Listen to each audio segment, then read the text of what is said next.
right, everyone, settle in. Tonight we're delving into the final days of Queen Elizabeth, the last Tudor monarch, and one of England's most iconic rulers.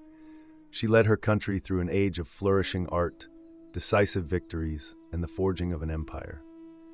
But behind the crown and immense power was a woman whose death remains one of history's most enigmatic royal endings. So, before you get comfortable, please take a moment to like this video and subscribe, but only if you genuinely appreciate what I'm creating here. And I'd love to know in the comments where you're listening from and what time it is for you. It's always genuinely fascinating to see our audience connecting from all corners of the globe. Now, go ahead and dim those lights, perhaps switch on a fan for that soft background hum, and let's smoothly transition into tonight's journey together. By the winter of 1602, Elizabeth I was approaching her 70th year, an age few reached in Tudor England.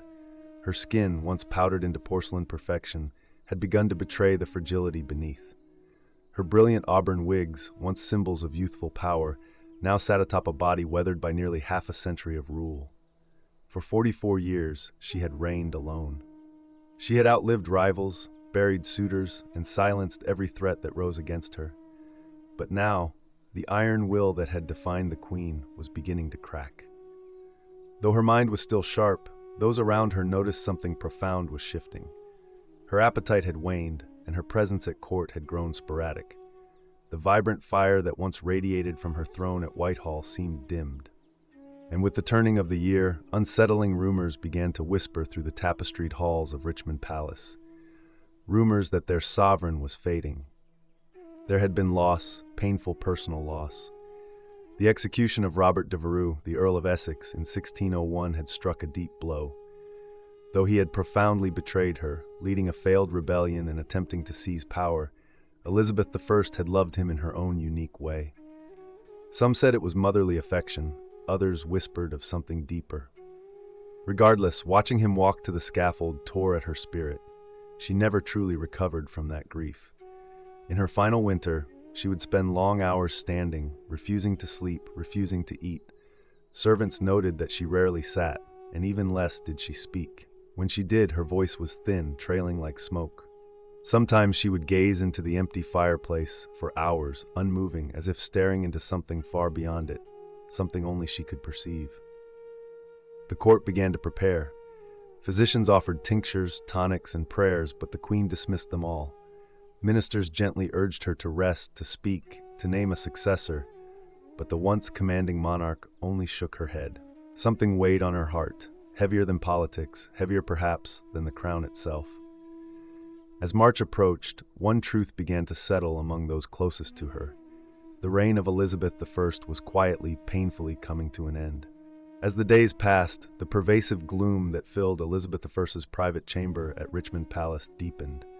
The once vibrant court, famous for its music, pageantry, and lively discourse, had grown hushed.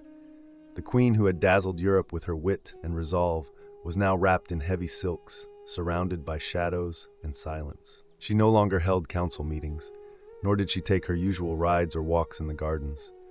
Her ladies-in-waiting, the closest and most trusted women in her life, were dismissed one by one from her room until she remained mostly alone. Even the few she allowed to stay, such as Lady Scrope, spoke only in soft, uncertain tones, unsure if their presence comforted or agitated her. Her mind, they whispered, was slipping. It was during this time that her physicians began to observe something troubling. Not only was the queen refusing food, she had also started to resist sleep altogether. She would stand for hours on end, rooted to the same spot by her bed or by the window, as if the very act of lying down might bring death closer. When her legs could no longer support her, she would sit stiffly on cushions, eyes fixed on some invisible point, lips moving silently in prayer or thought. Some speculated that she feared death not as a woman, but as a ruler. For decades, Elizabeth I had been the embodiment of England itself.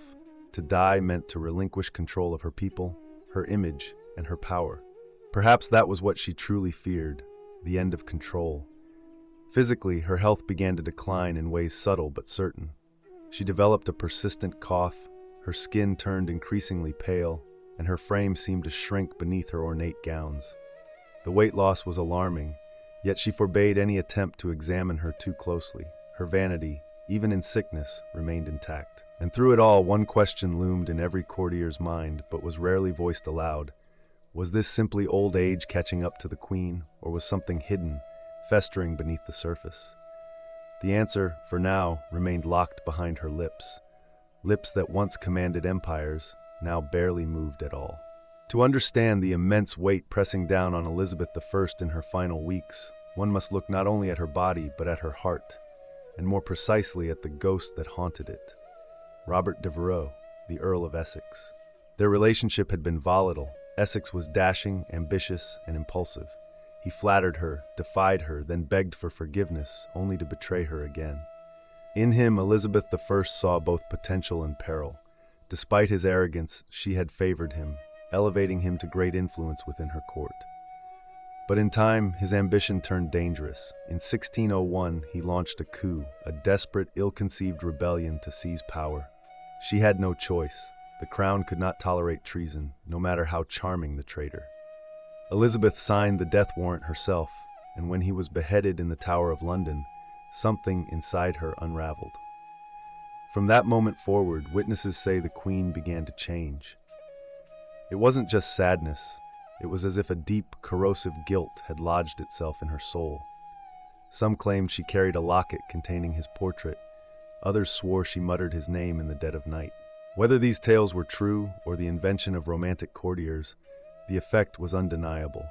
The Queen, who had once seemed untouchable, now appeared human and deeply wounded. Grief in that age was poorly understood. What we now recognize as depression might have been seen as melancholia, a spiritual imbalance rather than an emotional one. But those around her saw it clearly. Her eyes had dulled, her laughter ceased, her energy faded. The courtiers who had once competed for her affection now stepped more cautiously. They feared her moods, unsure how far her sorrow might drag her down. She stopped composing letters, she stopped approving documents, she even stopped attending chapel, a sign more shocking than any, given her deeply Protestant faith. And perhaps most telling of all, she refused music. Elizabeth I had adored music all her life. She had sung, played instruments, and surrounded herself with composers and poets. Now she asked for silence. The Queen's heart, it seemed, had broken long before her body followed. As March of 1603 drew near, the decline of Elizabeth I was no longer hidden. What began as grief and withdrawal was now a public spectacle, her slow, tragic unraveling witnessed by nobles, courtiers, and servants alike. The once commanding sovereign who had outwitted kings and silenced dissenters now seemed adrift within her own palace. She would not speak of her condition. In fact, she barely spoke at all. She answered questions with gestures or simple nods. Days passed without a full sentence leaving her lips. When her advisors pressed her for guidance on affairs of state, on the crucial matter of succession, or on her own health, she turned away, retreating into herself as if words had become too heavy to lift. Physicians, summoned with increasing urgency, debated her symptoms. Some believed she suffered from a settling of humors, the vague Tudor diagnosis for mental or physical imbalance. Others suggested a cold distemper of the brain, but no one could agree on a cure, because no one could truly understand the cause. At this time, her physical posture became symbolic of her mental state. She refused to lie down. For hours, even days, she remained upright, sometimes leaning against cushions, sometimes gripping the arms of her chair, but never fully reclining. It was as though she believed that surrendering to sleep would mean surrendering to death. Servants would later report how the Queen stood silently in the corner of her room, cloaked in heavy black, unmoving for hours at a time. At night, they took turns watching her, unsure whether she was praying, mourning, or simply lost. The palace around her seemed to fall into a hush. Courtiers spoke in whispers, nobles paced outside her door, anxious for news. And all the while, the air grew thick with unspoken fear, not just of losing their queen, but of what might come after. The realm had no clear heir, and though Elizabeth had long refused to name one, everyone suspected that James VI of Scotland would be chosen. But without her voice, without her seal, would her will be honored? England was no stranger to power struggles, and a queen's silence could turn into a nation's chaos. The silence was no longer just hers. It was England's, holding its breath. Among the many whispered theories about Elizabeth I's death, one stands out not because of its drama, but because of its slow, invisible nature. It wasn't a sword or a poisoned goblet that may have killed her, but rather something far more insidious, her makeup. For decades, the Queen had adorned her face with a signature white mask of beauty, a thick layer of cosmetic powder known as Venetian ceruse. It was a fashion born from the aristocracy, designed to signal nobility, purity, and wealth. The mixture, however, contained two key ingredients: vinegar and white lead. Yes, lead, a metal we now know to be toxic, even in small quantities. Applied daily, layer upon layer, this lead-based makeup was absorbed through the skin. Over time, it could damage the nervous system, weaken the muscles, cloud the mind, and ultimately shorten the lifespan. The symptoms of lead poisoning read like a shadowed list of Elizabeth's final months: fatigue, depression, tremors, loss of appetite, cognitive decline, and skin deterioration. Her contemporaries noted that her teeth had blackened and fallen out. Her hair, once bright and flame red, had thinned and disappeared, and her skin beneath the paint was marked by sores and blemishes, signs that were hidden from the public behind pearl-studded wigs and powdered masks. And yet, the Queen remained committed to the illusion. She insisted on presenting the image of eternal youth, even as her body rebelled.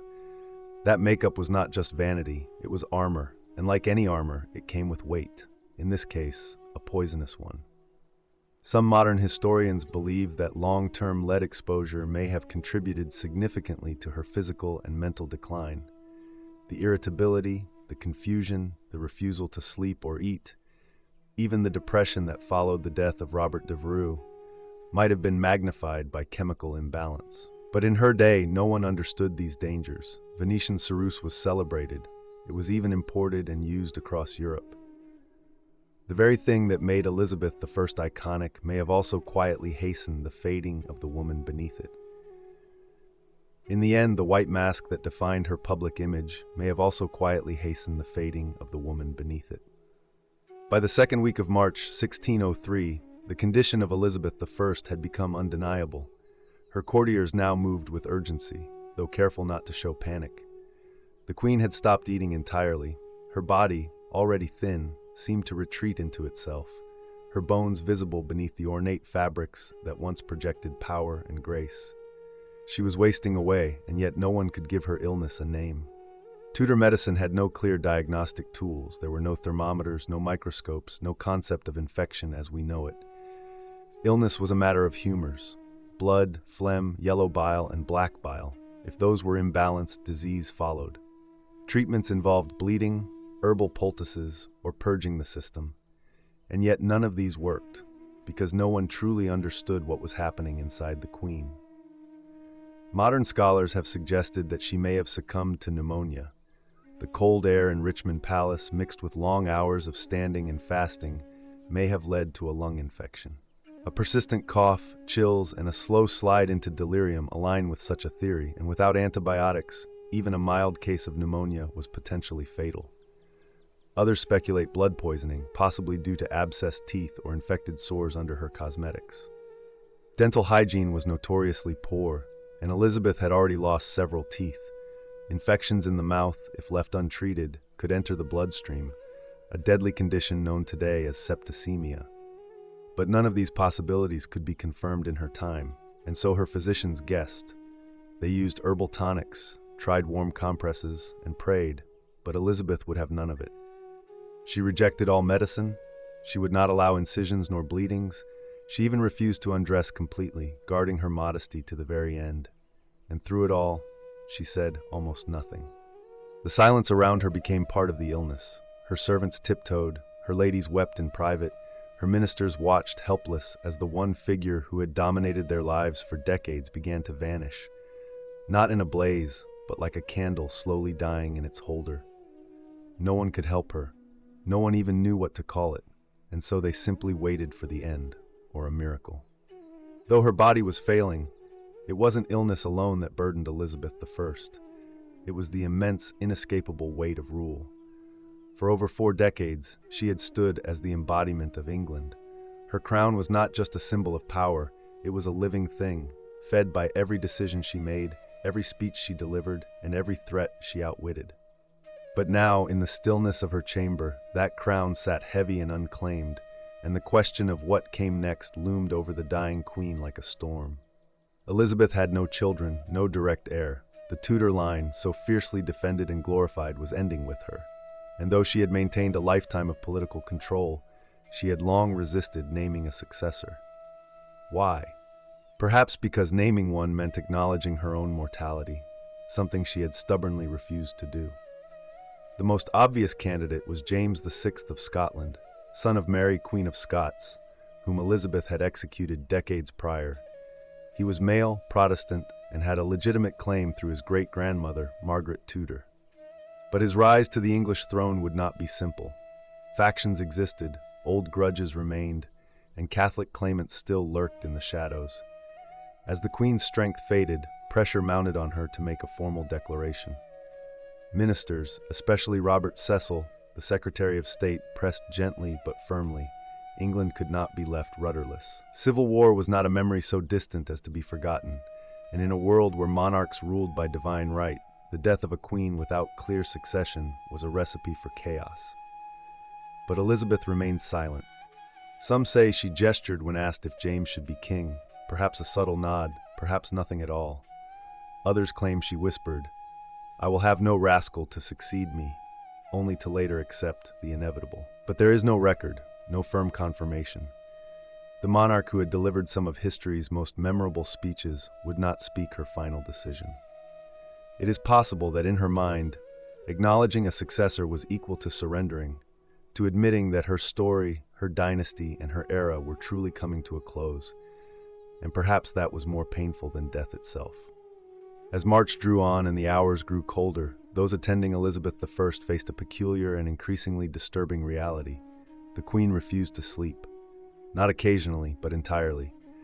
Days and nights blended into one endless vigil as she remained seated or standing in her chamber, eyes distant, spirit detached. To many, it seemed that the Queen was terrified not of death, but of what lay between her and death: rest. There were moments when her attendants begged her to lie down, but she resisted with such force that they stopped asking. Her refusal wasn't rooted in stubbornness alone. It carried the weight of superstition and sorrow. In Tudor times, sleep was often viewed as a temporary death, a time when the soul drifted dangerously close to the beyond, and Elizabeth I, despite her formidable logic and intellect, may have believed that if she closed her eyes, she would never open them again. And so she sat, sometimes hunched in her chair, other times leaning against the wall. She defied the limitations of her failing body. The swelling in her legs worsened, her breathing grew shallow, but still she would not lie in bed. Her servants tried to coax her with music. She turned it away. They brought warm drinks. She waved them off. She did not wish to be comforted, nor convinced. It was as if she was standing watch over her own death, refusing to give it an invitation. Eventually, her strength began to betray her. She collapsed several times. On one occasion, she was found crumpled beside her chair, unwilling to cry out for help. After that, her ladies-in-waiting took turns staying close, hovering like ghosts of the court she had once commanded. Even they no longer spoke to her unless spoken to first. The atmosphere in the room was one of reverence, sorrow, and dread.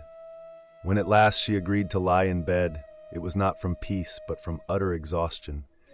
Her body had given out.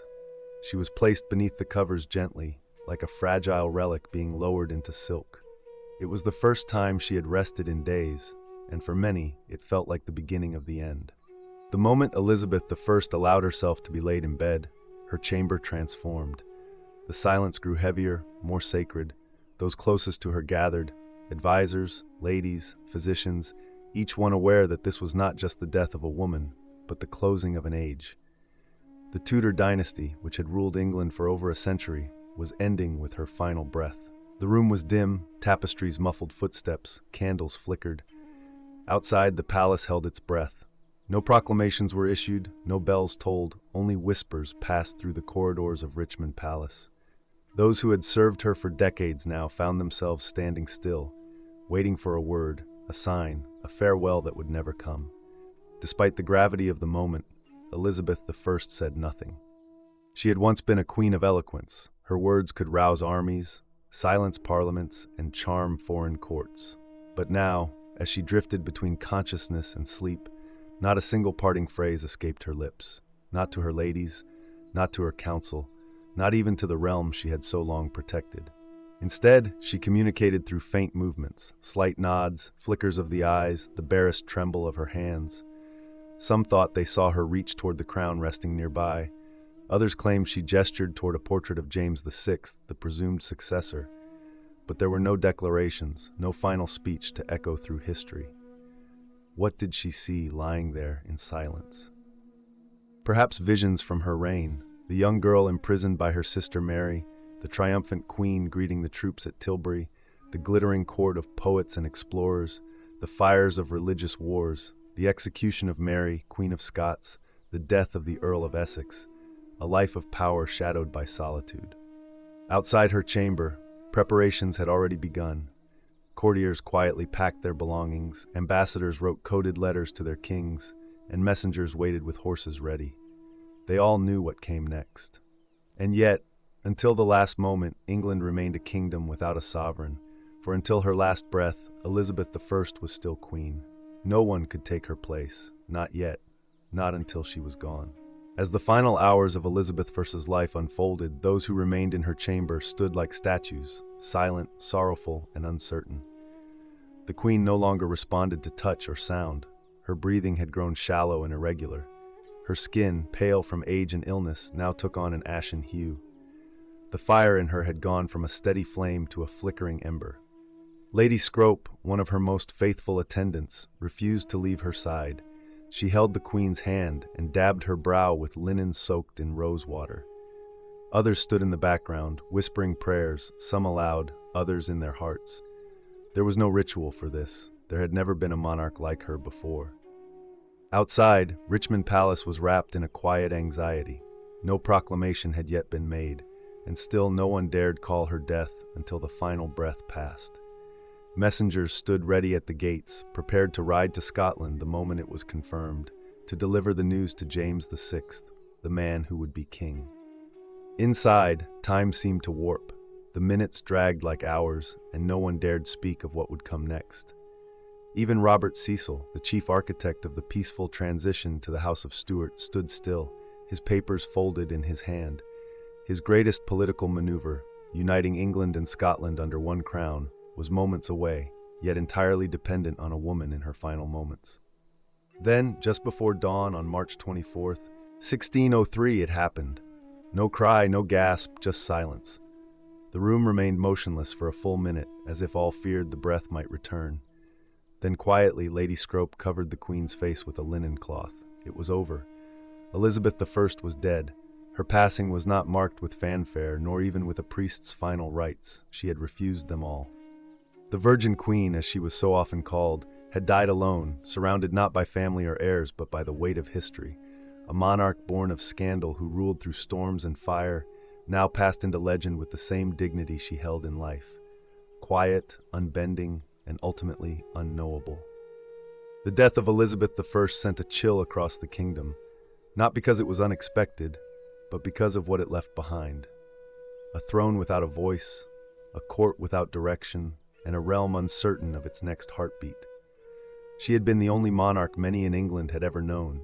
Her presence was woven into the fabric of everyday life, her image stamped onto coin and conscience alike. Now that image was still. Immediately after her death, her body was left undisturbed according to tradition. Her ladies kept vigil beside her, whispering psalms through trembling lips. A single candle burned at her bedside. The cloth over her face did not conceal her identity. It preserved it, as though the nation needed one final moment to believe she was truly gone. But while grief settled inside the walls of Richmond elsewhere, wheels were already turning. Robert Cecil, perhaps the only man who truly understood the scale of this moment, stepped into motion. His secret correspondences with James VI of Scotland had prepared for this day. The couriers were sent riding with breathless urgency through muddy spring roads, carrying news that would transform two kingdoms. Meanwhile, back in London, the people waited. No bells rang, no mourning was declared. The court kept the death quiet for several hours, fearing unrest or opportunistic power plays. But word eventually seeped out, first through servants, then to merchants and clergy. The queen was gone, and with her, so too went the Tudor dynasty. There was no child, no sibling, no cousin raised at her side to step into her place. Elizabeth had left behind no personal heir, only the political hope that her choice, unspoken but widely assumed, would be honored. The Privy Council met in hushed tones. The moment was fragile. A kingdom needed direction, and fast. The fear of factionalism, of Catholic uprisings, of foreign meddling, all these haunted their thoughts. The bloodshed of past successions loomed like a shadow. Yet the Queen's long silence had not stopped her government from preparing. Within hours of her death, the Council declared that James VI of Scotland would become James I of England. A new dynasty began, but even as the nation turned toward the future, it did so in mourning for the woman who had shaped an age and left behind a silence no crown could fill. After the council announced the succession of James VI, now James I of England, the focus shifted to the care of the Queen's body. Elizabeth I, who had guarded her image with almost obsessive control throughout her reign, could no longer maintain the illusion. The mask she had worn, both literal and symbolic, was beginning to fall away. In life, she had been meticulous about appearances. She rarely allowed herself to be seen without her full regalia, the white lead makeup, the elaborate gowns, the fiery wigs. Even in her final days, she kept her chamber darkened and denied most visitors. Vanity, yes, but also power. To appear weak was to risk everything in a court filled with ambition and knives. Now, in death, her body told a different story. As her ladies gently prepared her for burial, they began to see what had long been hidden beneath layers of silk and powder. Her skin bore the signs of age and illness, bruising, lesions, and the pale, unnatural hue from years of toxic cosmetics. Her hands, once adorned with rings and scepters, were thin and bony. Her hair, what little remained, had turned wispy and white. There was no denying it. Elizabeth I had been dying long before she allowed anyone to see it. And yet, in death, there was something profound about her humanity. She was no longer Gloriana, the Virgin Queen, or the untouchable monarch on coins and canvases. She was a woman who had carried a kingdom on her back for 4 decades and paid the price with her body. No embalming was done immediately. The tradition at the time was to delay the burial to allow time for national mourning and for proper ceremony. Her body lay in state, dressed one final time in royal robes, crown placed above her brow, orb and scepter at her side. For all the imperfections now visible, her people still came to pay respects, not just to the queen she had been, but to the person she had become. A woman of contradictions, powerful and alone, brilliant and burdened, fierce and fragile. The mask had slipped away, but what remained was not less regal, only more real. On April 28, 1603, more than a month after her death, the body of Elizabeth I was finally laid to rest. The delay had not been caused by negligence, but by reverence. England had lost its longest reigning monarch to date, and such a passing demanded a ceremony that would match the magnitude of her legacy. Her funeral procession began at Whitehall and moved slowly toward Westminster Abbey. The streets of London were lined with mourners, nobles, clergy, commoners. Thousands of faces turned toward the carriage that bore their queen one final time. Some wept, others stood in solemn silence. There were no cheers, no songs, only the tolling of bells and the shuffle of boots on stone. The coffin was draped in velvet and borne upon a massive hearse drawn by 4 horses. Above it sat an effigy of Elizabeth I, dressed in state robes with crown, orb, and scepter, eyes open, face serene, as if still watching over her people. The image was so lifelike that many believed it to be her real body propped upright in death. Behind the hearse marched an honor guard, followed by the nobles of her court, members of parliament, and ambassadors from foreign nations. Each step echoed the weight of transition. A queen was being buried, but an entire era was being mourned. At Westminster Abbey, she was interred in the vault beside her half-sister Mary I, a symbolic reunion between 2 queens once bitterly divided by religion and rivalry. On the tomb, the inscription reads, "Partners in throne and grave, here rest we 2 sisters, Elizabeth and Mary, in the hope of one resurrection. The irony was not lost on historians. In life, the sisters had been enemies. In death, they lay side by side. The funeral marked more than the end of a monarch. It marked the end of the Tudor dynasty. With Elizabeth gone, so too ended the lineage that had brought England out of the Wars of the Roses and into an age of exploration, cultural flourishing, and national pride. And as the Abbey's great doors closed behind her, an entire kingdom stood changed. The Elizabethan age was over. What came next would be shaped by a different hand and a different crown. More than 4 centuries have passed since Elizabeth I took her final breath, and yet the mystery surrounding her death remains.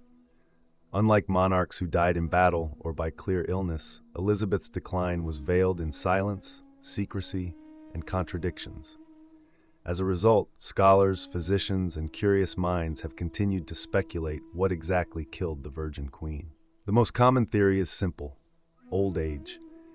At nearly 70 years old, Elizabeth had far outlived most of her contemporaries. After 4 decades of rule and countless personal losses, her body may have simply succumbed to time. Her refusal to eat, drink, or rest certainly contributed to her decline, and without modern medicine, even a minor ailment could turn fatal. Another compelling theory is pneumonia. The Queen reportedly caught a chill shortly before her final decline. Cold, damp conditions in Richmond Palace, combined with her weakened state, may have allowed an infection to take root. With no antibiotics and only rudimentary treatments, pneumonia would have been devastating. Yet other theories point to lead poisoning. Her famous white makeup, Venetian ceruse, was known to contain white lead, a toxic substance absorbed through the skin. Over decades, it could have damaged her organs, caused psychological changes, and slowly poisoned her from within.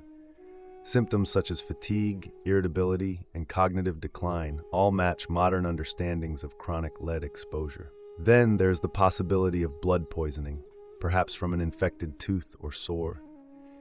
Dental health was notoriously poor, and Elizabeth had suffered tooth loss and decay. A small infection could easily have entered her bloodstream, resulting in septicemia, a silent killer in an era without understanding of bacteria or sterilization. Finally, some historians explore the emotional and psychological toll, grief and depression. The loss of Robert Devereux and other beloved confidants seemed to break something within her.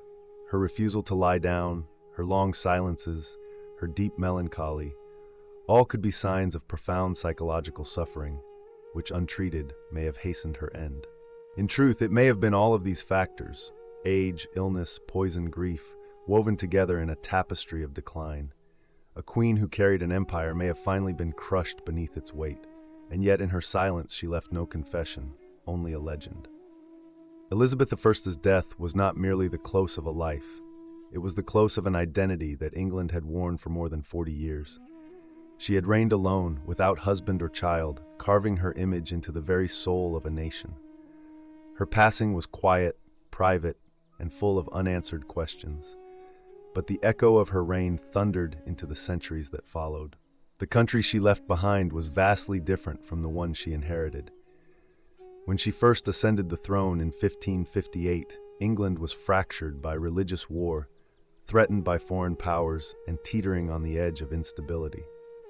Through sheer will, political genius, and theatrical leadership, Elizabeth I transformed it into a formidable kingdom, confident, culturally vibrant, and respected on the world stage.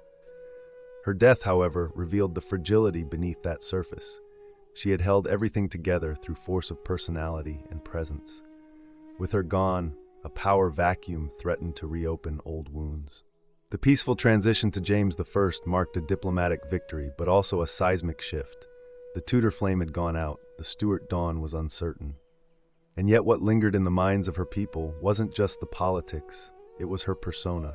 The speeches at Tilbury, the defiant rejection of marriage, the cultivated image of the Virgin Queen, the jewels, the gowns, the high forehead, the poetic rhetoric, all of it became mythic. Even her final silence served her legacy. She exited the world on her own terms, offering no final word, no dying gasp for legacy or pity. In life, she'd been a master of performance. In death, she let the silence speak louder than any closing act. To this day, historians still debate the details of her death, but few debate her impact. The Elizabethan age remains one of the most celebrated periods in English history. Her name became shorthand for a golden era of poetry, exploration, and national pride. And though her body rests quietly beneath the stones of Westminster Abbey, her story continues to live in pages, on stages, and in the very spirit of the monarchy she once ruled. She died alone, but she did not die forgotten. Long before chocolate bars lined grocery store shelves and hot cocoa warmed winter hands, cacao was something entirely different. It wasn't sweet, it wasn't even eaten, it was drunk, bitter, frothy, and sacred. And for the ancient peoples of Mesoamerica, this strange, powerful bean held more than flavor. It held profound meaning. Our story begins over 3,000 years ago, deep in the tropical rainforests of what is now southern Mexico. The Olmec, considered one of the first complex civilizations in the Americas, were likely the earliest people to cultivate the cacao tree. Though much of their history is shrouded in mystery, archaeologists believe the Olmec used cacao in rituals and possibly as a ceremonial drink consumed by elite leaders or shamans. It was no ordinary refreshment. It was a vessel for spiritual power. But it was with the Maya civilization that cacao truly became a divine gift. The Maya, whose empire spanned much of Central America from around 250 to 900 CE, worshipped cacao as a sacred plant bestowed by the gods. According to their mythology, cacao was a gift from the gods of creation, part of the very foundation of human life. The Popol Vuh, a sacred Maya text, describes the gods forming humans from maize and cacao, binding them to the natural world. Cacao was reserved for important moments. Priests offered it during religious ceremonies, and nobles drank it during elaborate feasts. It was believed to invigorate the spirit and open a gateway to the divine.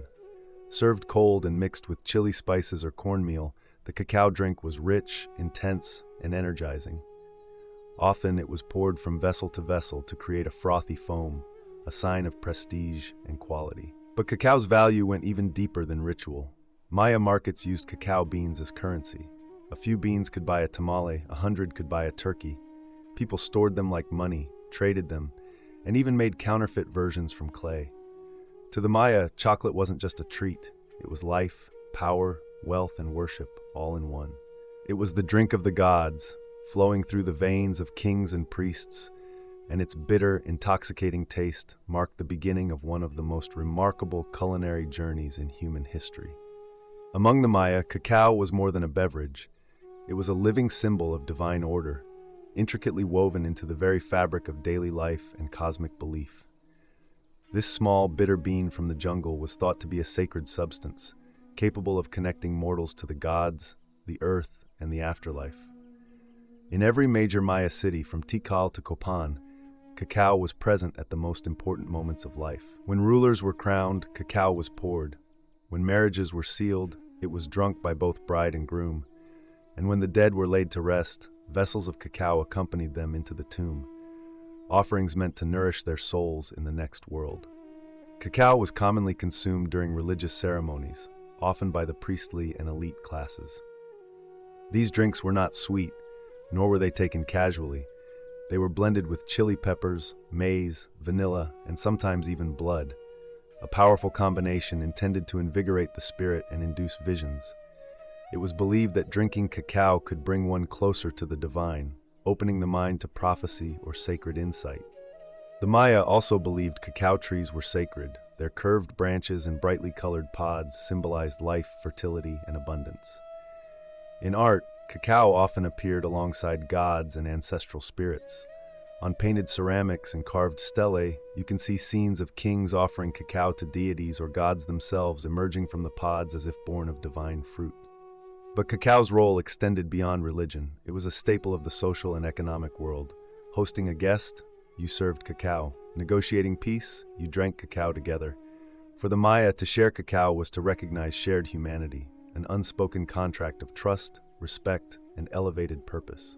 Even in the homes of the wealthy, cacao drinking was ceremonial. Special vessels were used, beautifully painted cups often marked with glyphs identifying the owner and the specific purpose of the drink. These weren't just dishes, they were heirlooms crafted with care and reverence. The reverence for cacao shaped the Maya identity. It was not just consumed, it was celebrated, revered, and trusted as a bridge between realms. In a world ruled by ritual and cosmic cycles, cacao was the drink that kept the universe in balance.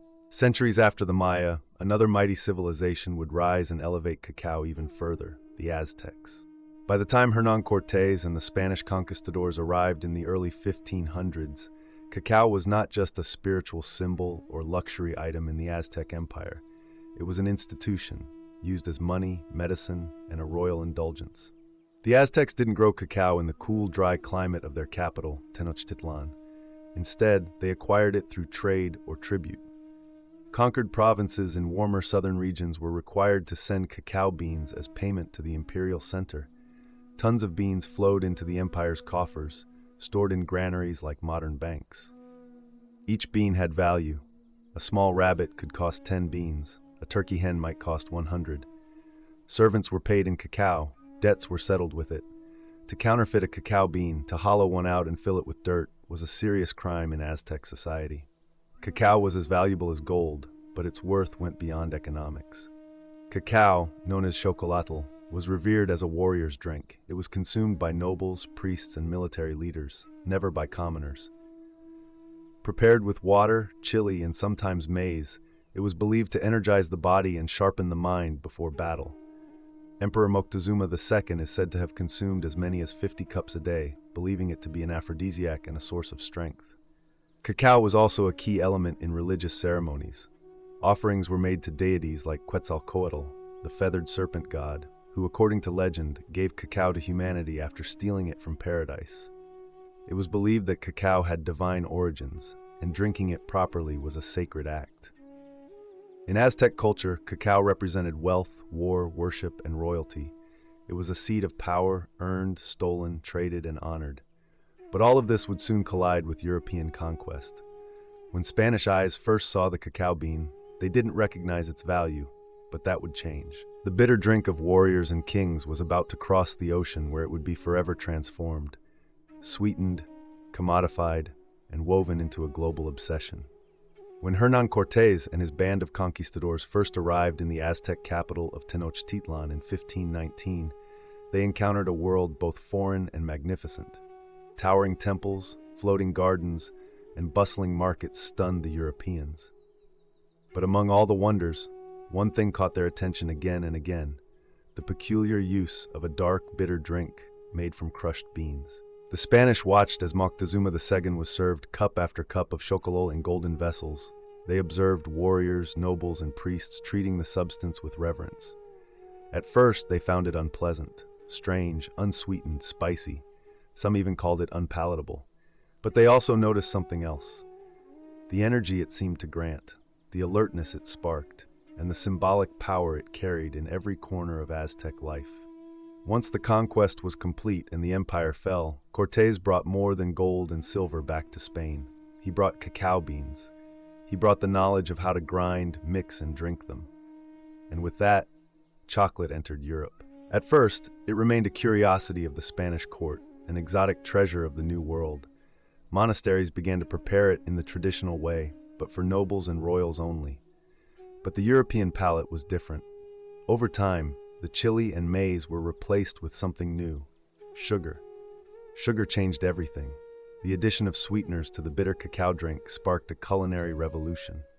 Suddenly, what had been a sacred, spicy brew of warriors became a sweet indulgence, something seductive, luxurious, and deeply fashionable in Spain, and soon across Europe. Chocolate was no longer a tool of ritual or tribute. It became a marker of wealth and sophistication. Aristocrats sipped it at salons, and royalty demanded it at their tables. It was still prepared as a drink, usually hot, but the flavor had softened, the rituals were replaced with recipes, and the power once tied to gods and warriors now belonged to the European elite. But even as chocolate delighted the palates of kings and queens, it carried a new bitterness, one not from taste, but from the human cost. To feed Europe's growing hunger for cacao and sugar, colonial plantations expanded, and behind them, a new system of exploitation and slavery would begin. The drink of the gods had entered a new world, and it would never be the same. By the 17th century, chocolate had evolved from a sacred Mesoamerican ritual to a fashionable European delicacy. But behind this sweet transformation lay a growing darkness. The union of cacao and sugar, a pairing that delighted European palates, also became one of the driving forces behind one of history's most brutal systems, the transatlantic slave trade. As European demand for chocolate grew, so did the need for raw cacao. The lush equatorial regions of South America, Central America, and the Caribbean offered the perfect climate to grow the cacao tree, but harvesting it was labor-intensive. Cacao pods had to be picked by hand, split open, and the beans fermented, dried, and roasted. The same was true for sugarcane, another demanding crop. To maximize profit, colonial powers turned to slavery. The Portuguese, Spanish, French, Dutch, and British all participated in building plantation economies fueled by enslaved labor. Millions of Africans were captured, shipped across the Atlantic, and forced to work under brutal conditions on plantations in Brazil, the Caribbean, and later West Africa. Many would spend their lives cultivating cacao and sugar, never tasting the sweet confections their labor created. The human cost was staggering. In the pursuit of chocolate and sugar, families were torn apart, cultures were erased, and entire generations suffered. Yet in the drawing rooms of London, Paris, and Madrid, aristocrats sipped hot chocolate, unaware or uninterested in the lives behind the beans.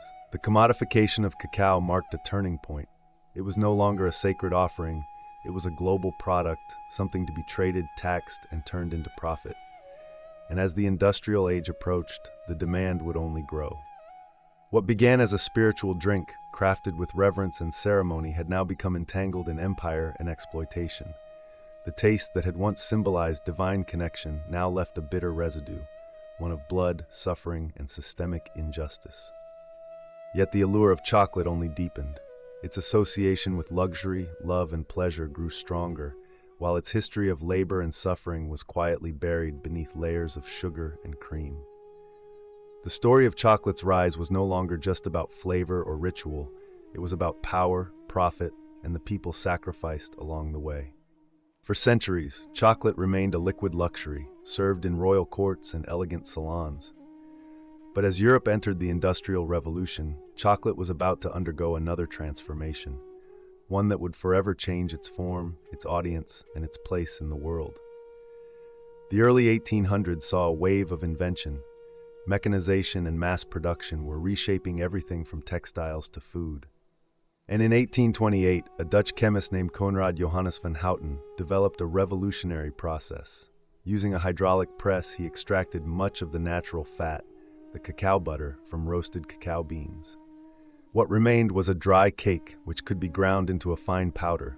This powder dissolved more easily in water and could be blended with sugar more smoothly, making chocolate cheaper, lighter, and easier to produce. This invention gave birth to what we now call Dutch cocoa, and it paved the way for solid chocolate. In 1847, the British company Fry & Sons took things a step further. By combining cacao powder, cacao butter, and sugar, they created the world's first modern chocolate bar, a smooth, moldable, and portable version of what had always been a drink. For the first time, chocolate could be held in the hand, not just sipped from a cup. Then came the Swiss. In the 1870s, Daniel Peter introduced milk chocolate by adding condensed milk to the mixture, creating a creamier, sweeter version of the classic bar. His friend and rival, Rodolphe Lindt, invented the conching machine, which slowly churned chocolate for hours, refining its texture and giving it the silky smoothness we now associate with high-quality chocolate. These innovations turned chocolate from a luxury into a mass-market product, with lower prices and improved texture. Chocolate was no longer reserved for royalty. It entered shops, factories, and lunchboxes across Europe and soon after the United States. Companies like Cadbury, Nestle, and Hershey industrialized chocolate on a scale never seen before. Packaging became colorful and playful, and advertising emphasized joy, indulgence, and childhood wonder. But in making chocolate sweet, accessible, and solid, something of its origin was forgotten. The divine drink of gods had become a snack. Delicious, yes, but stripped of its ancient power and ritual. Still, a new chapter had begun, one where chocolate would become beloved worldwide. By the dawn of the 20th century, chocolate had taken root across the globe, not just as a delicacy, but as a massive industry. What began as a sacred brew among ancient civilizations had become a worldwide phenomenon, driven by factories, marketing, and the unstoppable forces of global capitalism. In the United States, chocolate took a uniquely American turn with Milton Hershey. In the late 1800s, Hershey applied mass production methods to chocolate, much like Henry Ford would later do with automobiles. His factory in Pennsylvania produced affordable milk chocolate for the average American, not just the elite. By 1900, the Hershey bar was born, and with it, a new American love affair with chocolate. But chocolate was no longer just a product, it was becoming a symbol. Soldiers carried it into war, children traded it on playgrounds, it appeared in cookbooks, holiday rituals, and romantic gestures. Valentine's Day, Halloween, Easter, each adopted chocolate as its unofficial mascot. Its sweetness now spoke to love, comfort, and nostalgia. Meanwhile, international companies expanded cacao cultivation to meet demand. West Africa, particularly Ghana and Côte d'Ivoire, became global hubs for cacao farming, surpassing Latin America. The same regions that had once endured colonial rule and slavery were now supplying over 70% of the world's cacao, often under exploitative conditions. Even in modern times, labor abuses, including child labor and poverty-level wages, persist in many cacao-growing regions. Yet despite its tangled roots, chocolate's popularity only grew. In Japan, it became a refined art. Small, exquisite bonbons were gifted with ritual precision. In Switzerland, it was a matter of national pride, with brands like Toblerone and Lindt defining premium quality. In Mexico, chocolate returned to its ancient roots, used in traditional dishes like mole, where bitter and savory flavors coexist. Global chocolate culture was, and still is, a paradox. Universal yet personal, a product born of indigenous ceremony, transformed by empire, refined by industry, and then embraced in 1,000 unique ways across continents. From the Andes to Antwerp, from Ghana to Geneva, chocolate had become part of the human story. And even though few stop to wonder where it came from, every bite carries the flavor of history, sweet, bitter, and everywhere in between. In the whirlwind of industrial growth and global expansion, chocolate's ancient origins were largely forgotten. What once carried divine meaning and ceremonial weight had become, for many, just another snack, delicious, convenient, and sold by the millions. But in recent decades, a new movement has begun to stir, a rediscovery of chocolate's roots and a return to the bean, the craft chocolate movement. It began in earnest in the early 2000s, inspired by trends in coffee, wine, and slow food. Artisans and chocolatiers across the world started asking, where does our chocolate come from? Who grows it? What does it taste like before it's buried beneath sugar and additives? The answers led them back to the cacao bean. Unlike industrial chocolate, which is often blended from beans sourced in bulk, craft chocolate focuses on single-origin cacao, preserving the unique flavors of specific regions, soils, and fermentation styles. Beans from Madagascar might taste fruity and citrusy, while those from Ecuador could carry floral or nutty notes. Chocolate, it turned out, had terroir, just like wine. This reawakening wasn't just about flavor, it was also about ethics. With greater awareness came concern over how cacao is produced. Documentaries and investigations revealed ongoing labor abuses, including child labor and unfair wages, on cacao farms. In response, many craft chocolate makers began working directly with farmers, paying premium prices for high-quality, ethically grown beans. Labels like Fair Trade, Direct Trade, and Rainforest Alliance emerged, each striving to create a more just and sustainable supply chain. Meanwhile, chefs and food historians began reviving ancient Mesoamerican uses of cacao. In parts of Mexico and Guatemala, traditional drinks made with cacao, chili, and maize regained popularity. Indigenous communities shared recipes passed down for generations, reminding the world that chocolate was not invented in a factory, but in a forest. Museums, books, and culinary tours followed. People began to see chocolate not just as candy, but as culture, rich in heritage, struggle, and story. The world had changed chocolate, but chocolate in its essence had never changed. It was still the fruit of a tree, grown by hand, prepared with care, and shared with meaning. And for those who cared to listen, chocolate once again began to speak, not just in sweetness, but in memory. Today, chocolate is everywhere, at celebrations, in vending machines, inside pastries, and in gourmet kitchens alike. It's a symbol of love, luxury, and comfort. But beneath its creamy surface lies a history that's anything but simple. It's a story of gods and empires, of joy and exploitation, of ritual and reinvention. Chocolate, perhaps more than any other food, is a mirror held up to civilization itself. From the sacred ceremonies of the Maya to the bitter brew of Aztec warriors, from the hands of enslaved laborers on colonial plantations to the gilded salons of European nobility, from wartime rations to Valentine's Day traditions, chocolate has journeyed alongside humanity, reshaping itself at every turn. Its legacy is layered. On one side, chocolate represents ingenuity, resilience, and cultural fusion. It is the perfect example of how ingredients from one continent can meet techniques from another to create something entirely new. It has inspired poetry, science, and innovation, from the chemistry of tempering to the artistry of flavor balancing. On the other side, it holds a shadow. Much of the modern chocolate industry still depends on the labor of impoverished farmers, many of whom have never tasted the chocolate bars their beans help produce. Despite awareness campaigns and ethical certifications, problems like deforestation, underpayment, and child labor remain ongoing concerns in the cacao supply chain. Chocolate is also a story of forgotten voices. The indigenous peoples who first revered cacao saw it as sacred. Their traditions, silenced by colonization, are only now being rediscovered and their contributions acknowledged. Each time we bite into a truffle or sip a cup of hot cocoa, we engage, knowingly or not, with that deep and often painful history. And yet, for all its contradictions, chocolate continues to unite people across languages, borders, and beliefs. It brings joy, it comforts, it celebrates, it endures. Perhaps that is chocolate's greatest legacy.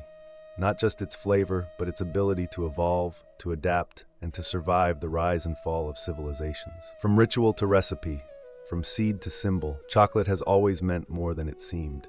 It is, in the end, not just a treat, but a story, one that even now we are still writing.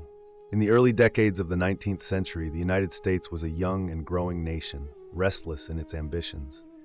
Its population was surging, and white settlers were pushing outward, hungry for farmland, gold, and opportunity. To many, the promise of the American frontier was a divine right.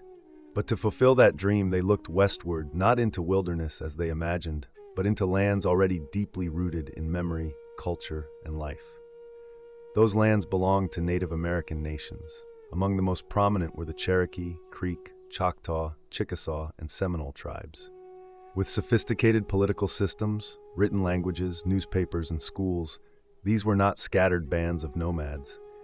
They were sovereign communities, many of which had long tried to coexist with the United States on legal and diplomatic terms.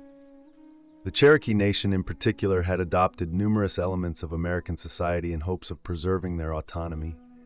They drafted a constitution modeled after that of the U.S., practiced agriculture, and many converted to Christianity. They published a bilingual newspaper, and they even sent delegates to Washington. But to white settlers and politicians, assimilation was never enough. What they wanted was the land. Georgia, Alabama, Mississippi, and other southern states began encroaching more aggressively into native territories.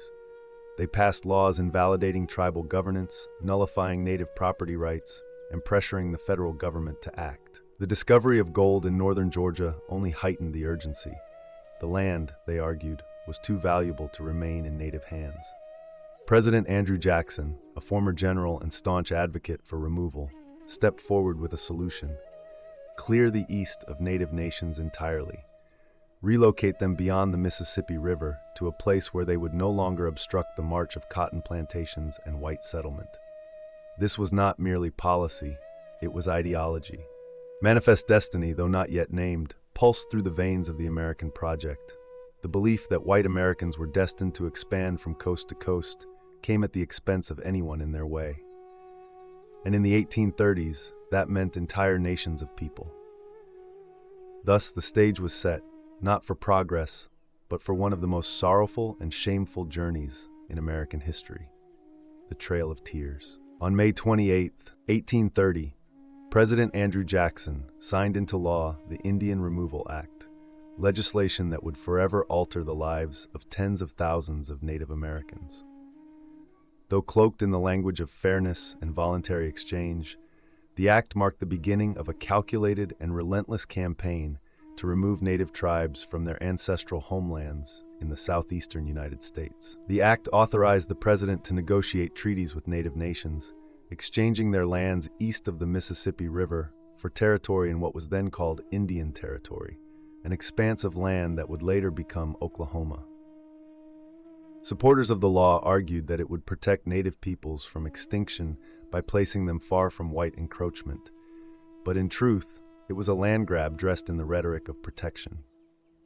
Andrew Jackson, a military hero celebrated for his brutal campaigns against the Creek and Seminole, saw removal as a logical continuation of American expansion. He claimed native peoples could not live in harmony with white settlers. Removal, he argued, was not only beneficial, it was inevitable. They have neither the intelligence, the industry, the moral habits, nor the desire of improvement, he once said of native nations. They must perish, or they must abandon their habitations and wander far into the wilderness. Congress was divided, but the bill passed narrowly. In the Senate, it cleared by just 3 votes. In the House of Representatives, it passed by a margin of 5. These slim victories were enough to set into motion one of the most tragic episodes in American history. Some tribes agreed to relocate, fearing war or further loss. Others held out, believing the promises of treaties that offered money, supplies, and safe passage. But these promises would prove hollow for many. In practice, the removal process was chaotic, cruel, and often violently enforced. What the law claimed would be a peaceful transfer quickly became a nightmare of broken agreements, corruption, and forced marches. Entire communities were uprooted, homes burned, crops destroyed. Soldiers arrived at the doorsteps of families, ordering them to pack what they could carry, sometimes nothing more than the clothes on their backs. Their homes were looted and burned, and crops were left to rot in the fields. Churches, schools, and burial grounds were all abandoned. More than 16,000 Cherokee were rounded up and placed in military stockades. These makeshift camps were overcrowded and unsanitary, with little food, dirty water, and no shelter from the elements. Disease spread rapidly. Measles, dysentery, and whooping cough took a heavy toll even before the march began. Some groups were moved immediately under armed guard. Others, held in the sweltering summer heat, were forced to wait until autumn, when travel conditions were considered more favorable. But cold rains, early snow, and inadequate supplies would make the journey even more deadly. The Cherokee called the route Nunna Dal Isunyi, the trail where they cried. Roughly 1,000 to 2,000 miles stretched between their homes and the so-called Indian Territory. The march was slow, harsh, and humiliating. They walked through mud and snow, across frozen rivers, over mountains and prairies. The elderly collapsed, children died in their mothers' arms, and entire families vanished along the trail, buried in shallow, unmarked graves by the roadside. Some tried to maintain dignity, singing prayers, carrying sacred objects, recording names of the lost, but the weight of grief was unbearable. Hunger gnawed at their strength, winter pierced their thin clothing, and guards showed little mercy.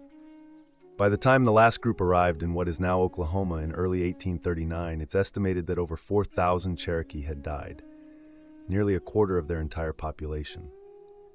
This was not simply a relocation, it was a death march, a forced erasure of identity, home, and hope. When the last group of Cherokee reached Indian Territory in March of 1839, the journey was over, but the suffering was not. The losses endured along the Trail of Tears extended far beyond the 4,000 lives claimed by disease, exposure, and starvation. What died on that trail was more than people. It was a way of life, a spiritual connection to land, and the cultural continuity of an entire nation. The trauma echoed through generations. Survivors arrived weakened, broken, and grieving. They had lost elders who carried traditional knowledge, children who had represented future hope, and leaders who had defended their people with all the strength they had. There were no ceremonies for the dead, no time for mourning. The land they had been forced to settle was unfamiliar and often hostile. The promises made by the U.S. government of protection, supplies, and fertile land were inconsistently honored or ignored altogether. The physical wounds were matched by the emotional ones. The Cherokee had been a proud nation with schools, printing presses, and a constitution. They had trusted the legal system, believing that law would protect them, but their trust had been betrayed, their justice denied, their rights erased. Among the survivors, divisions deepened. The treaty party, those who had signed the Treaty of New Echota, were viewed by many as traitors. In June of 1839, just months after the relocation, Major Ridge, John Ridge, and Elias Boudinot were assassinated by fellow Cherokee in a wave of retribution. The unity of the nation, already battered by removal, now fractured further under the weight of internal conflict. And yet, even amidst devastation, the Cherokee endured. They rebuilt schools, they re-established their government, and they began printing newspapers again. They held on to their language, their stories, their faith. The resilience that had once carried them through legal courts and diplomatic struggles now became the foundation of survival. Still, the scars of removal ran deep, and they remain today. The Trail of Tears is not just a chapter in a history book. It's a living memory carried in families, in oral traditions, and in the soul of a people who were forced to leave everything behind. And in that memory, there is sorrow, but also strength. While the Cherokee Trail of Tears is the most widely remembered, it was not the only forced removal. The Indian Removal Act of 1830 targeted multiple native nations, each with their own languages, traditions, and lands, and each endured their own version of exile, suffering, and loss. The Choctaw were the first to be removed, beginning in 1831. Thousands of Choctaw were forced from their homelands in Mississippi and Alabama. Most traveled on foot, without wagons or adequate supplies. As they marched through freezing rains and swollen rivers, hundreds died. A Choctaw chief later called it a trail of tears and death, a phrase that would echo in history. The Creek Nation, once powerful in the southeast, was next. After years of broken treaties and violent clashes with settlers and militias, they too were rounded up and driven westward. In 1836, over 15,000 Creek were removed, many in chains. Thousands perished along the way, while others were sold into slavery or scattered from their kin. The Chickasaw negotiated payment for their lands before removal, but their journey was no less brutal. Delays in receiving compensation left them without resources, and hundreds died from disease and starvation during the move west. The Seminole of Florida resisted most fiercely. From 1835 to 1842, they waged guerrilla war against U.S. forces in the swamps and forests. Leaders like Osceola became symbols of resistance, but even the Seminole could not withstand the weight of U.S. military power forever. Thousands were captured or killed, others were forcibly marched to Indian territory, while a small group fled deep into the Everglades, where their descendants remain today. In all, over 100,000 Native Americans from multiple nations were displaced during the removal era. The government called it policy, the settlers called it progress, but for Native peoples, it was catastrophe. Each nation's trail was different, but all shared the same themes: betrayal, suffering, and loss. Sacred homelands were stripped away, cultural centers were shattered, and the bonds of community, family, and memory were stretched to the brink. And yet these nations carried their songs, their languages, and their spirit with them into a new land that did not welcome them, but where they would find ways to survive. When the Cherokee, Choctaw, Creek, Chickasaw, and Seminole finally arrived in Indian Territory, what is now the state of Oklahoma, they found a land that was nothing like the one they'd been forced to leave. The federal government had promised fertile soil, safety from further encroachment, and permanent ownership of their new homes. But those promises, like so many before, would prove fragile. The land was unfamiliar, the climate harsher. For many, it was difficult to grow crops or rebuild homes using traditional methods. Winters were bitter and unpredictable, and summer droughts scorched the earth. Communities were scattered, with many families arriving months apart or not at all. Diseases followed them: cholera, smallpox, influenza. Grief lived in every new settlement. The government aid that was promised, livestock, tools, food, and money, often arrived late or not at all. Corruption plagued the system. Contractors cut corners, supplies were spoiled, and resources meant to help resettled families start over were siphoned off by middlemen or bureaucrats with little oversight. Worse still, the land that had been guaranteed as a permanent Indian homeland was soon under renewed threat. as settlers pushed westward and the borders of U.S. states crept closer. New pressures emerged. Railroads began to carve through the land, and treaties were rewritten or ignored under pressure or manipulation. What had been set aside as sovereign territory began to shrink once again. Despite these hardships, the nations worked to rebuild. The Cherokee re-established their capital in Tahlequah and rebuilt schools and institutions. The Choctaw and Chickasaw reorganized their governments. New constitutions were written, councils met, and churches were built. Farming resumed, and communities began to heal, not by forgetting, but by enduring. And yet, even in Indian territory, the shadow of removal loomed. Every promise made to protect their new homeland was vulnerable to the same forces that had driven them from their original lands: greed, expansion, and disregard. The land that was promised became a temporary refuge in a nation still unwilling to see native people as permanent, rightful inhabitants. Though many believed they had finally found peace, history would soon prove otherwise. The story of the Trail of Tears didn't end in Indian territory. It simply turned the page to another long chapter in the struggle for survival, sovereignty, and respect. For decades after the forced removals, the Trail of Tears lived mostly in silence, spoken about in whispers, passed down through family stories, and rarely acknowledged in textbooks or politics. It was a wound left open, a shared pain carried quietly by native communities, too often ignored by the nation that had caused it. Yet the memory survived. In Cherokee homes, elders told the story of the march west, of the cold, of the hunger, of the lost. Songs were sung in mourning, ceremonies were held in remembrance. Oral history kept the names of those who walked and those who did not alive. The land remembered too. Old trails, shallow graves, and surviving documents marked the route like a scar across the heart of a continent. It was not just a trail of sorrow, it was a trail of survival. The resilience shown by native nations after removal defied the expectations of those who had tried to erase them. In the decades that followed, the Cherokee, Choctaw, Creek, Chickasaw, and Seminole would not only rebuild, they would thrive. They formed new governments, ran schools, printed newspapers, and preserved languages and spiritual traditions against immense odds. They endured. Still, the silence from outside their communities remained. Not until the late 20th century did wider America begin to reckon, even faintly, with the tragedy of the Trail of Tears. Activists and tribal leaders worked to reinsert the story into national memory. Memorials were erected, commemorative trails were marked, and school curriculums were slowly updated. The phrase Trail of Tears became a recognized term, not just among historians, but in the national consciousness. But acknowledgement is not the same as justice. The effects of removal are still felt. The disconnection from ancestral lands, the historical trauma, and the legacy of broken promises continue to shape the realities of native communities today.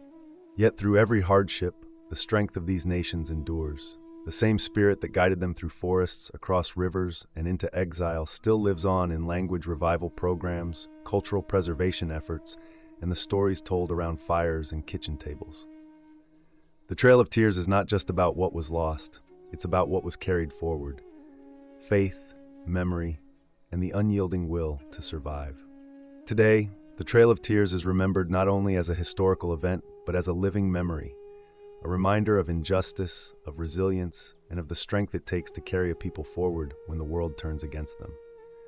The route that once echoed with footsteps of grief now serves as a sacred path of remembrance across the United States.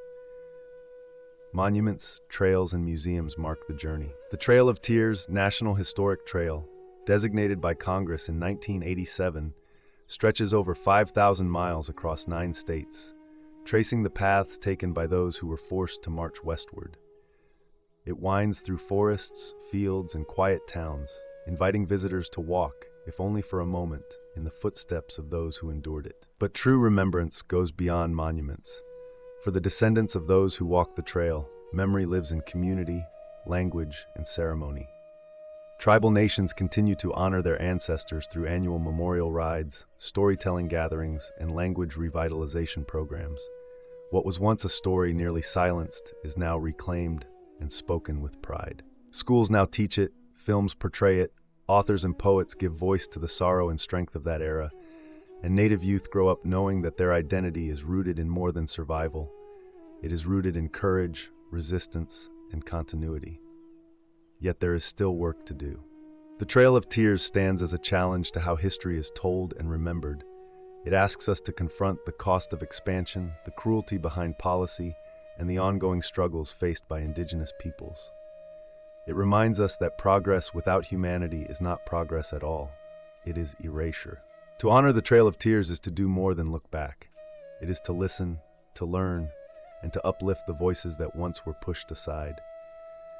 It is to recognize that the story of America is incomplete without its native nations, not just in the past, but in the present, and in every chapter yet to come. And so we remember, not just with sorrow, but with deep respect, because even in the face of betrayal and exile, the people walked forward, and they did not vanish. They endured. In the biting cold of early 1692, Salem Village, Massachusetts, was a place thick with unease. Tucked into the harsh New England wilderness, this Puritan settlement was more than just a collection of farms and meeting houses. It was a community teetering on the edge of spiritual and social collapse. The people of Salem believed they were God's chosen, placed in a wild and dangerous land to carve out a righteous life. But beneath their devout faith simmered years of fear, tension, and division. The Puritans lived under a strict religious code. They believed in an invisible world filled with angels and demons. The devil, they were taught, was not a metaphor, but a real and active force. Witches, they believed, could sign the devil's book, casting spells and corrupting the innocent. To question this was to question Scripture, and to doubt a minister was to challenge God. And Salem had no shortage of spiritual pressure. Reverend Samuel Parris, the village's minister, was a deeply polarizing figure, harsh, suspicious, and often paranoid. He saw signs of sin everywhere. His sermons thundered with warnings of damnation and the devil's work. He divided the congregation with his fire and brimstone preaching, creating deep rifts among neighbors and families. Beyond the pulpit, Salem faced economic and political strain. A long-running feud between Salem Village and the wealthier Salem town caused constant tension. Land disputes were common, and the boundaries between property, belief, and personal grievance were often blurred. Old resentments lingered just beneath the surface. To make matters worse, the surrounding wilderness was a source of terror. The memory of brutal Native American attacks during King Philip's War was still fresh. Crops had failed the year before, and smallpox had swept through the region. In the Puritan mind, these disasters were not chance. They were punishment for hidden sins. It was in this atmosphere of religious anxiety, political rivalry, and survivalist dread that a group of young girls would begin to act strangely. Their sudden fits, wild accusations, and cries of witchcraft would not be dismissed as childish games. Not here, not in Salem, because in Salem the devil was real, and in 1692 the villagers believed he had come to visit. It began, as many tragedies do, with children. In January of 1692, two young girls in Salem Village, 9-year-old Betty Parris and her 11-year-old cousin Abigail Williams, began to behave in alarming ways. They screamed, thrashed, and contorted their bodies into unnatural positions. They barked like dogs, hurled objects, and spoke in gibberish. When reprimanded, they wailed in pain and claimed they were being pinched or pricked by invisible forces. Their afflictions confounded the adults around them. Reverend Samuel Parris, Betty's father, initially saw the behavior as disturbing but perhaps curable. A local doctor, William Griggs, examined the girls and delivered a chilling diagnosis. They were under an evil hand. In a deeply religious and superstitious community like Salem, that meant only one thing: witchcraft. Soon other girls began to display the same symptoms. Ann Putnam Jr., Mercy Lewis, Mary Walcott, and Elizabeth Hubbard joined the afflicted circle. Their fits escalated, drawing the attention of the entire village.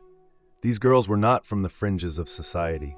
They were daughters of prominent families, respected members of the Puritan order, which gave their words weight. When pressed to name the cause of their suffering, the girls did something that would change the fate of the entire colony. They pointed fingers. The first to be accused was Tituba, an enslaved woman of Caribbean origin in the Parris household. She was a convenient target, foreign, non-white, and associated with stories and rituals that seemed exotic and suspect to Puritan eyes. Alongside her, the girls named two other local women, Sarah Good, a poor and often homeless beggar, and Sarah Osborne, who had scandalized the community by refusing to attend church and marrying her servant. Three women, each vulnerable in different ways, were suddenly the focus of an entire town's suspicion. They were arrested and jailed. For the villagers, this was a spiritual emergency. If witches walked among them, they had to be identified and purged. What had begun as an unexplained illness in a single household now spiraled into full-blown panic. And as the accusations spread, no one, not neighbors, not friends, not even family, would be safe from suspicion. Salem had opened the door to fear, and it would not be easily closed. In the early months of 1692, as more villages fell into hysterics and more names were whispered in fear, Salem's courts began relying on a kind of evidence never before used in any English-speaking legal system: spectral evidence. It would become the most controversial and damning tool of the trials, and the most dangerous. Spectral evidence was based on the belief that a witch could send her spirit, or specter, to torment victims from afar. The afflicted girls would scream in court, claiming to see the accused person's ghost pinching, choking, or stabbing them, while the accused stood silently in front of them, often in disbelief. To the Puritan mind, this wasn't imagination or performance. It was considered valid proof of a pact with the devil. When the accused denied their guilt, they were accused of lying, and when they stayed silent, that too was seen as an admission of guilt.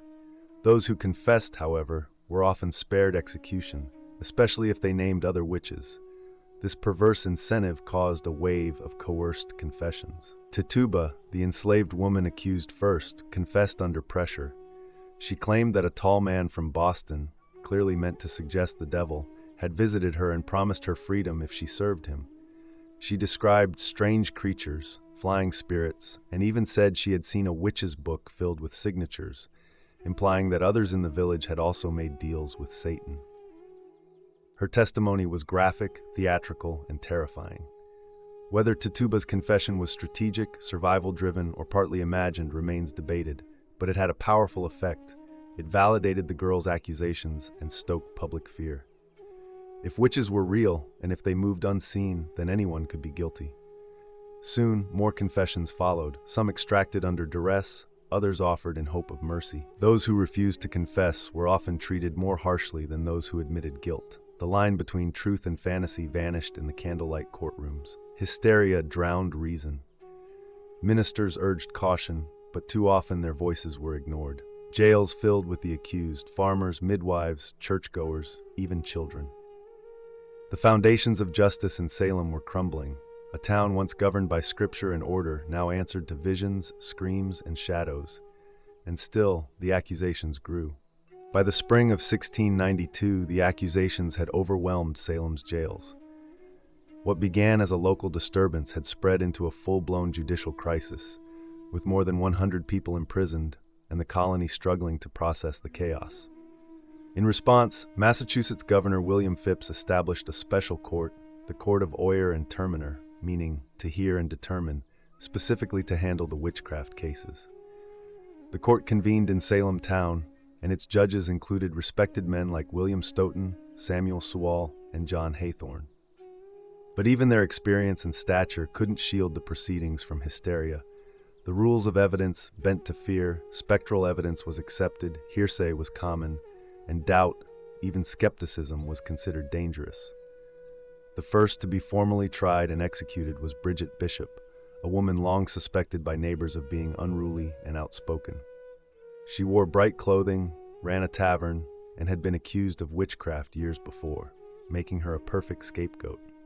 During her trial in June, the afflicted girls claimed to see her specter pinching and mocking them in the courtroom. When she denied all charges, her resistance was taken as proof of guilt. Bridget was convicted swiftly and hanged on June 10th, 1692. She would not be the last. With her death, the machinery of accusation, trial, and execution accelerated. Week by week, more prisoners were brought before the judges. Some were pillars of their communities, church members, midwives, landowners. Others were beggars, widows, or former servants. What united them was not guilt, but suspicion, and in many cases the misfortune of being disliked, envied, or simply misunderstood. The accused stood before a court where they had little hope. Their fate often depended on the theatrics of their accusers or the political winds of the day. Those who confessed and accused others were usually spared. Those who maintained innocence were more likely to be hanged. Fear fueled everything. Families turned on each other, neighbors testified to save themselves, and ministers cautioned restraint, but their voices were drowned out by cries for purification.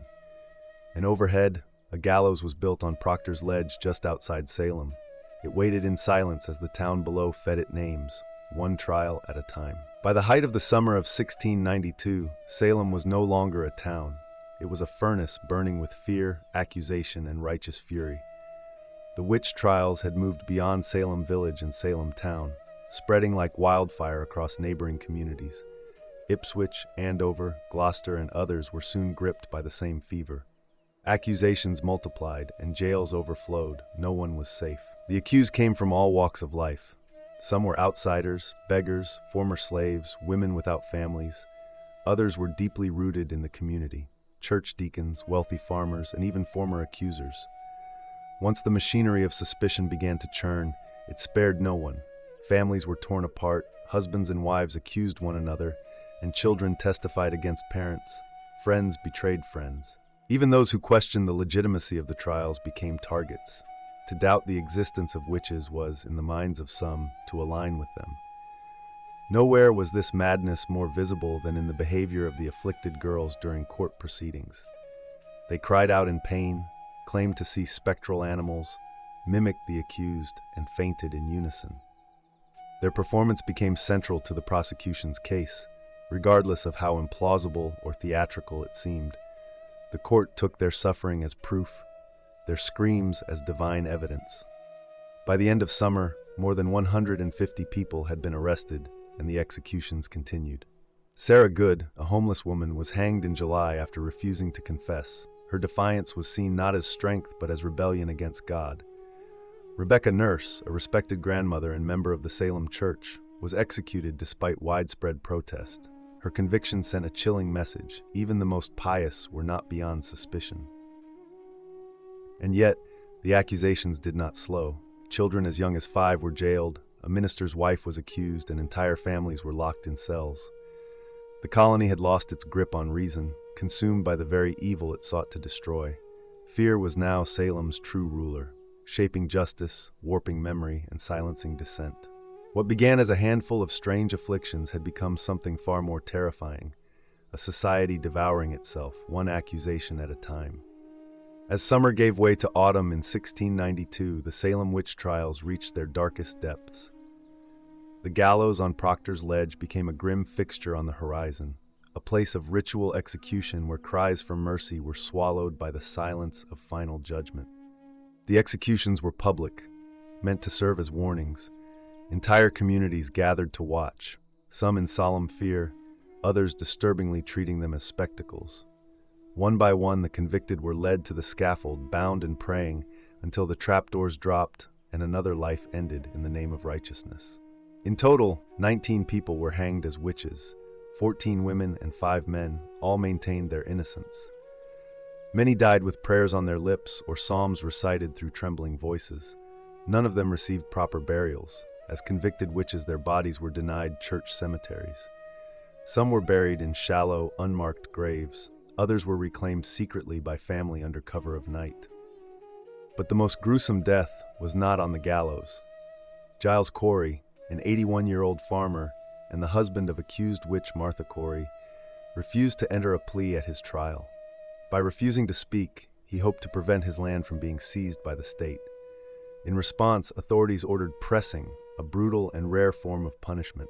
Giles was stripped, laid on the ground, and slowly crushed beneath heavy stones. For 2 days he endured the torture in silence. His last words, according to legend, were chillingly defiant. More wait. He died without ever entering a plea. His resistance made him a tragic symbol of the injustice that had overtaken Salem. Inside the jails, those not yet executed faced horrific conditions. Pregnant women gave birth in filthy cells, the sick died of neglect, and families had to pay for their own food and chains. And some remained imprisoned for months after the trials ended. By the time autumn leaves began to fall, Salem had sentenced more people to death for witchcraft than any other community in American history. What had begun as whispers had ended in blood, and though the executions would soon cease, the damage to Salem's soul had already been done. By the end of September 1692, the fever that had gripped Salem began to falter. The turning point came not from the courts or the clergy, but from a growing sense of unease, a recognition, too long delayed, that something had gone terribly wrong. Doubt crept in quietly. It started when respected citizens like Rebecca Nurse and John Proctor were hanged. If such devout, upright people could be witches, who could be trusted? When Martha Corey, a strong-willed churchgoer, and even the wife of the colony's former governor, Lady Mary Phipps, were accused, the trials began to eat into the upper ranks of society.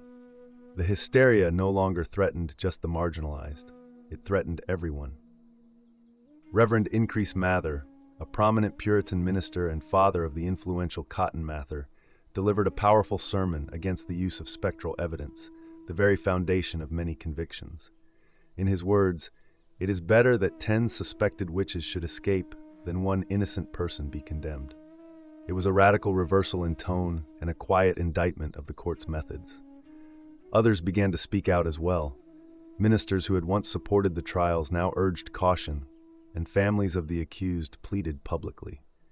Communities neighboring Salem watched with horror and began distancing themselves. Faced with rising criticism and political pressure, Governor William Phipps finally acted. In October 1692, he disbanded the Court of Oyer and Terminer. In its place, a new court was created, one that no longer accepted spectral evidence. The change was immediate. Of the remaining prisoners awaiting trial, most were found not guilty. For those convicted, many received reprieves. The executions stopped. Still, the damage had been done. 19 hanged, 1 pressed to death, over 100 imprisoned, and dozens more traumatized families and shattered reputations. The tide had turned, but slowly. Though the courts had changed, it would take months, years, for the last prisoners to be released, and longer still for the community to fully reckon with its sins.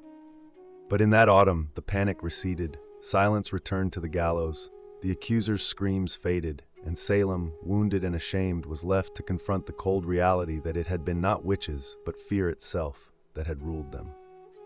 When the final prisoners were released in 1693, Salem was left with more than empty cells. It was left with guilt. The trials had ended, but the echoes of accusation, betrayal, and execution lingered in every home and church pew. A heavy silence hung over the town, and beneath it, a deep unease. In the years that followed, many of those involved in the trials began to express regret. One of the most striking apologies came from Judge Samuel Sewall on a January day in 1697. During a day of public fasting and prayer, Sewall stood before the congregation at Boston's South Church. In front of the entire assembly, he accepted blame and shame for his role in the trials and asked God for forgiveness. It was a rare act of public contrition, and it set the tone for the years that followed. Others were not so quick to apologize. Some judges and accusers remained silent or stood by their decisions, believing they had acted in good faith. But the growing consensus, especially among clergy, was that the court had erred terribly. Even Cotton Mather, who had initially defended the use of spectral evidence, softened his tone in later writings. In 1706, Ann Putnam Jr., one of the original accusers, only a child during the trials, offered a formal confession before her church. She admitted that her accusations had led to the deaths of innocent people. She claimed she had been deluded by Satan and begged forgiveness from God and her neighbors. Her words were among the few to acknowledge the specific names of the victims. Families of the accused struggled for decades to clear their relatives' names. In 1711, the Massachusetts legislature passed a bill restoring the civil rights of many of those convicted and awarded monetary compensation to their heirs. But the pain remained. Not all names were cleared, and not all families were compensated. Generations grew up in the shadow of the trials, and yet, over time, Salem tried to heal. The town became a symbol not of justice, but of what happens when fear overrides reason, when courts abandon fairness, and when hysteria is mistaken for truth. The reckoning had begun, but full justice, as history often shows, would remain elusive. More than 3 centuries have passed since the gallows stood in Salem, but the legacy of the witch trials endures, etched into American memory not as a tale of sorcery, but as a grim warning about the power of fear, the fragility of justice, and the danger of unchecked belief. The very phrase Salem witch trials has come to symbolize mass hysteria, false accusations, and moral panic. It is invoked in courtrooms, classrooms, and political speeches as a cautionary tale, powerful proof of how easily reason can be overwhelmed by suspicion and how quickly a community can turn on its own. Today, Salem embraces its history, but not without complexity. Museums, memorials, and guided tours draw visitors from around the world. The Salem Witch Trials Memorial, dedicated in 1992 on the 300th anniversary of the trials, features 20 granite benches, each inscribed with the name of one of the executed. They do not list their crimes because there were none, only names, dates, and final words, testaments to dignity in the face of injustice. Yet even now, Salem's story is more than just tourism or folklore. It is a reflection of human nature. The trials reveal how fear can become contagious, how power can be abused in the name of morality, and how justice can falter when guided by emotion rather than evidence. In literature, Arthur Miller's play The Crucible gave new life to the trials, using them as an allegory for McCarthyism and the Red Scare of the 1950s. Miller reminded a new generation that witch hunts do not always involve witches, and that the past is never as distant as it seems. The descendants of the accused and the accusers still live in Massachusetts and across the United States. Some bear the burden of ancestral shame, others carry the pride of resilience and survival. In 2001, more than 3 centuries after the hangings, the state of Massachusetts formally exonerated the last 5 victims, completing the legal clearing of all accused. The Salem witch trials were brief, just over a year in length, but their lessons have proven eternal. They remind us that truth must be defended, even when fear shouts louder, and that the gravest injustices can occur not in moments of darkness, but under the full light of day.